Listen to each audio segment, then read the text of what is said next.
Let's go live on another bicycle live stream. Saturday, the 21st of November at 6:51 a.m. I've ridden about 38 kilometres. It's 24 degrees. It's warming up nicely on a perfect spring, almost summer type of morning. Let's talk about ascending the illusion and how to do it using the keys of liberation. Now, this morning's subject is designed to get you thinking about what you consider reality, what you consider normal, what you consider acceptable, or what you tolerate as the conditions that you live under. And when I say the conditions you live under, I mean the way we live our life, the way we allow our mind to act, the illusion that we find ourselves in. We are living in an illusion and have been from conception, from before we came out of the womb. So we've been absorbing an illusion from the illusion of life from the earliest moment. And it is overwhelming, it's very convincing.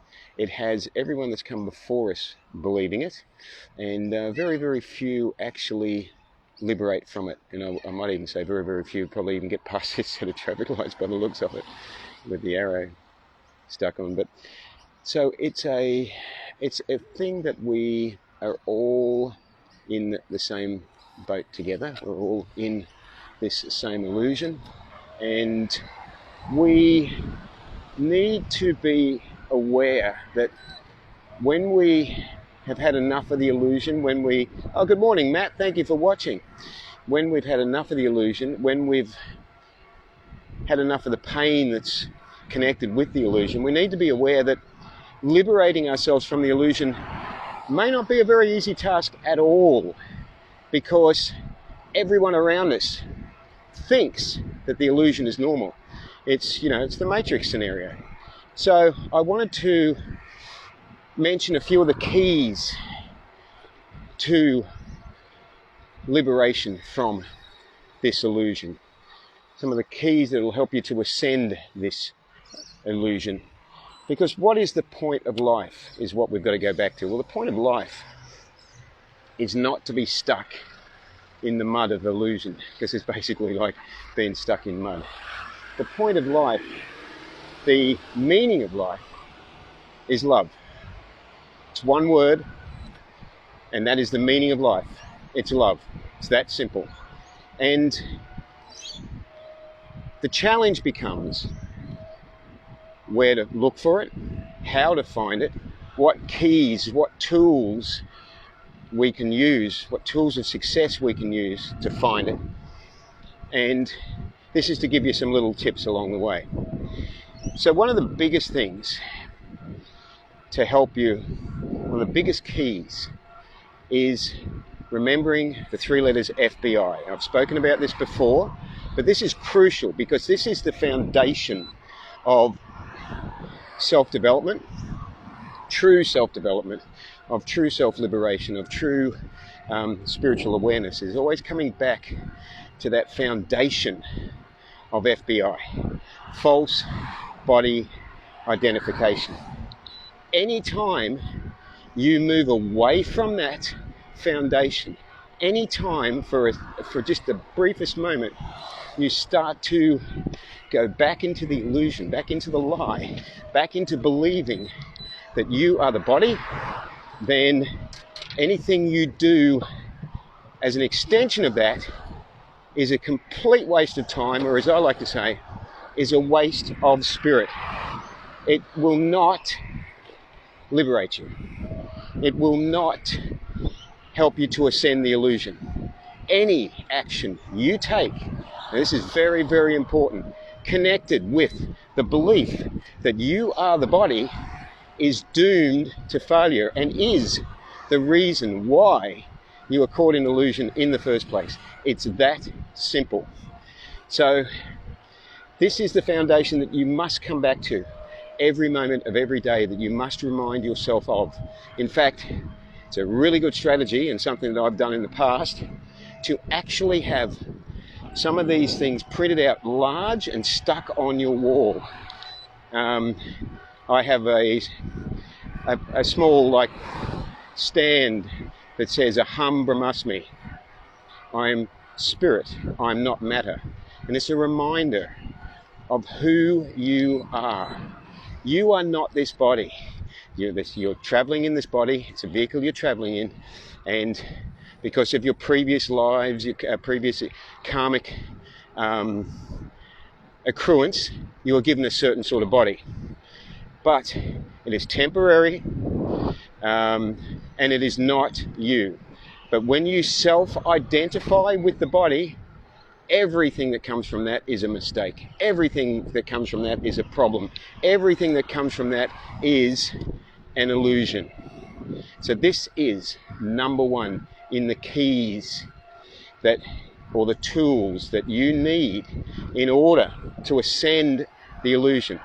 There's no happiness to be found in the illusion. This is why it is a spiritual goal to ascend it. There are those that morning. There are those that when they discover this, then they make it their life's purpose to ascend from the illusion, to liberate themselves from the illusion. They look for ways to do it. So this is the number one foundational key. FBI, you are not your body. You need to remind yourself of it constantly, every day. Because why? Because your false ego identifies with the body and says it is you, and your mind operates in conjunction, or the two operate together, and so constantly you are thinking you are your body, and you are making decisions based on it, and these decisions will keep you in a state of illusion and in a state of suffering and pain based around believing this lie. Very crucial, number one. Okay, number two is you have a blueprint of the truth within you. We all carry a blueprint of the truth. Divinity has graciously given us the keys we need within. However, because you've been under illusion for so long through countless lifetimes, being able to easily access it takes some work and takes some guidance. Let me give you an example. Say you decide, I want to learn to play the piano. Okay, that's fine. Now, in the rare cases where some people have a natural talent and they might be a child prodigy or something like that, and they can just start playing the piano without needing any teaching, this happens because they're carrying an essence of it from a previous existence. But for the majority of us, we would need to be guided by a teacher in how to learn to play the piano. Now, we have the skills within us to do it, assuming we do, or we have the talent or the mechanical ability, but we need the direction. We need to be shown which doors to open, which techniques to use. In ascending the illusionary world, we have to follow this same technique.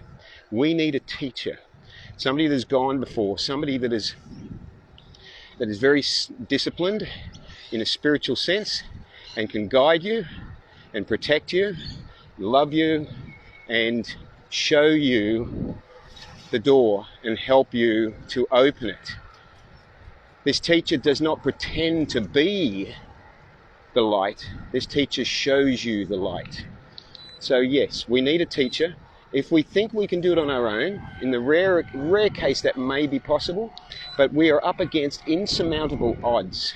We're up against a power so immensely strong, the force of Maya, that the chance that we can overcome it is extremely unlikely. When I say overcome it on our own. So that's number two. Number three, we need something that transcends material illusion. So what do we turn to? We turn to transcendental sound. Transcendental sound is an energy beyond material sound, and I've spoken about this before, and it's has the ability to cleanse the illusion from us. In the same way that water cleanses the dirt from our body, this cleanses the illusionary energy from our mind, so that we can start to think clearer and reconnect with the inherent truth in our heart. So we need, number 3, transcendental sound. We need to be able to meditate on transcendental ancient Sanskrit mantras that bring back this, not only a sense of peace and a sense of being connected, but also give us the ability to hear the truth within, the truth that we have been blocking for so long. So that natural insight we have gets reconnected.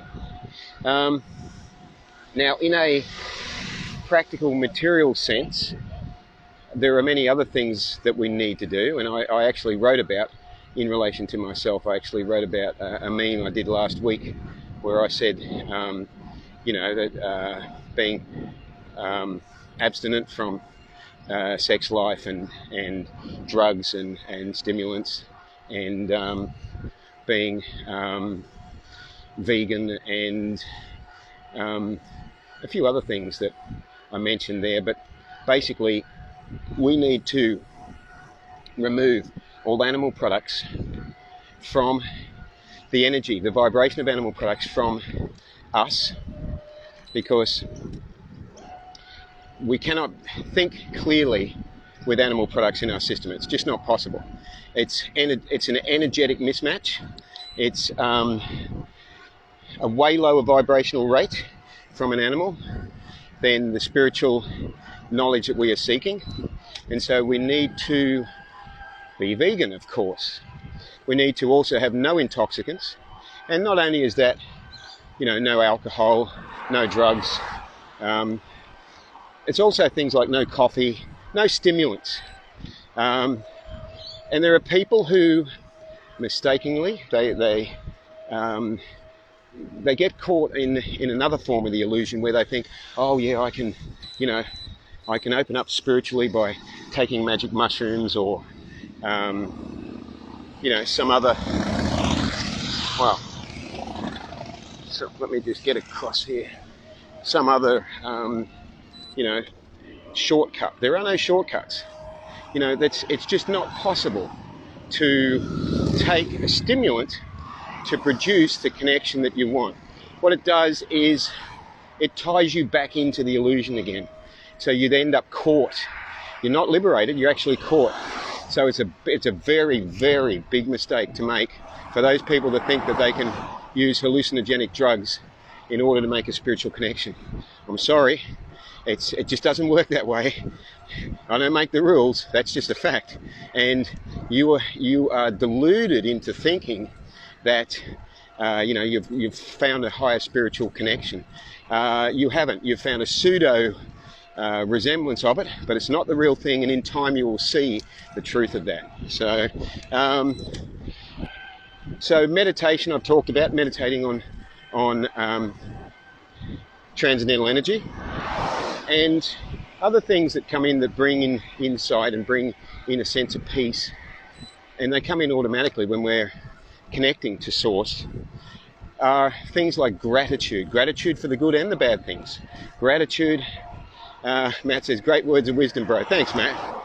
Yeah, gratitude for the life that we have, no matter how absolutely shitty it may be, or how much it is the way that we wanted it to be.